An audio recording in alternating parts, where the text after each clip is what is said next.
Bismillahirrahmanirrahim. Assalamualaikum warahmatullahi wabarakatuh. Apa kabar anak-anak? Alhamdulillah luar biasa. Tetap semangat. Yes, yes, yes. Mantap. Anak-anak, pada video pembelajaran sebelumnya kalian sudah memahami apa itu bunyi, apa itu sumber bunyi, bagaimana bunyi bisa merambat, dan bagaimana bunyi bisa sampai terdengar oleh telinga manusia. Pada video pembelajaran kali ini, Bapak akan membahas mengenai sifat-sifat bunyi. Jadi, simak video pembelajaran kali ini dengan fokus dan juga tetap semangat. Anak-anak, sifat-sifat bunyi itu ada 4. Yang pertama, bunyi dapat merambat.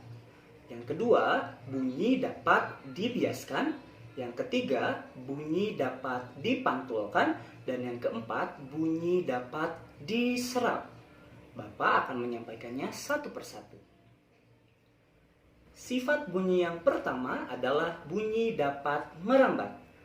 Bunyi bisa merambat melalui 3 media, yaitu benda padat, benda cair, dan gas. Contoh, bunyi dapat merambat melalui benda padat adalah kita bisa mendengar suara kereta api walaupun masih jauh, itu karena merambat melalui benda padat, ya, melalui rel kereta. Yang kedua, contohnya adalah pada saat kita menggunakan telepon sederhana, ya, dari benang, itu pun bunyi dapat merambat melalui benda padat. Yang kedua, benda cair.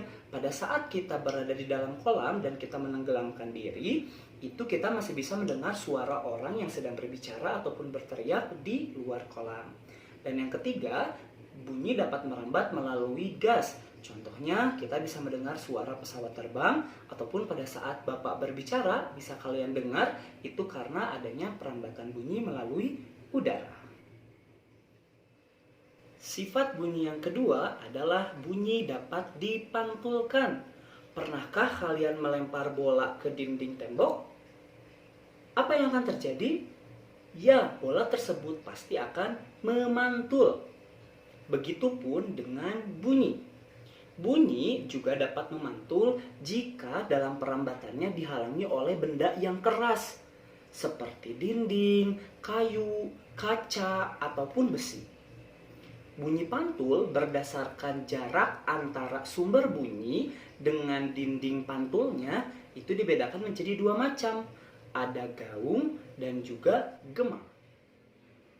Gaung terjadi karena bunyi dipantulkan oleh dinding yang jaraknya tidak terlalu jauh dengan sumber bunyi. Hal itu menyebabkan datangnya bunyi pantul bersamaan dengan bunyi asli yang belum selesai diucapkan. Akibatnya, bunyi pantul itu akan mengganggu bunyi asli, sehingga suara yang terdengar tidak jelas. Contoh, Bapak berteriak kata manusia.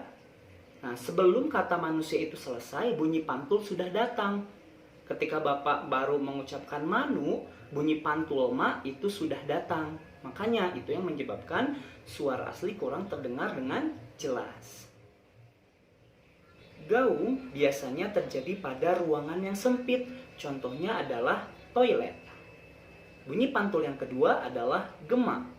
Gema terjadi karena bunyi dipantulkan oleh dinding yang jaraknya jauh dengan sumber bunyi.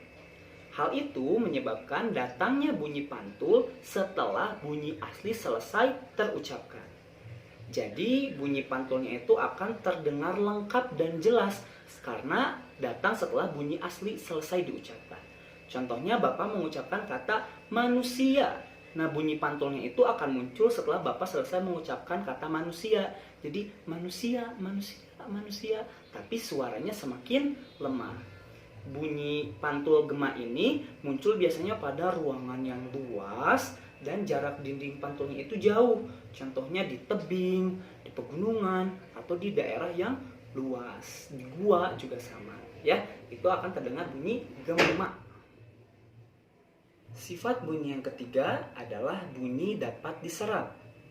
Bunyi dapat diserap oleh benda-benda yang berbahan dasar lunak, seperti busa, karpet, goni, wol, dan lain sebagainya yang berbahan lunak. Hal itu untuk meredam bunyi. Jadi benda-benda tersebut itu dapat mencegah terjadinya pemantulan bunyi baik gema maupun gaung. Makanya gedung-gedung di bioskop, studio rekaman, ataupun tempat rapat biasanya dinding dan juga langit-langitnya itu dilapisi oleh benda-benda tersebut agar tidak terjadi pemantulan bunyi. Sifat bunyi yang keempat adalah bunyi dapat dibiaskan.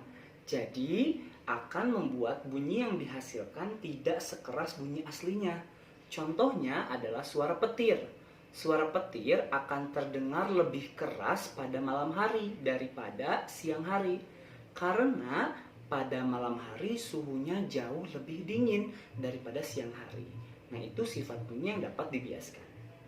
Itulah keempat sifat-sifat bunyi yang kita pelajari hari ini.